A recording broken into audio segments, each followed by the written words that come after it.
కరములు బలపరచి అడుగులు స్థిరపరచి మట్టి పాలు కాకుండా తప్పించావు.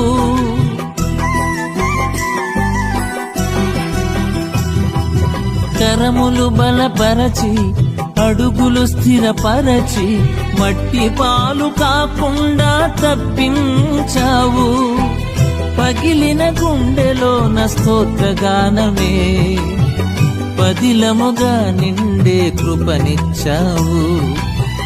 పగిలిన గుండెలోన స్తోత్రగానమే పదిలముగా నిండే కృపనిచ్చావు.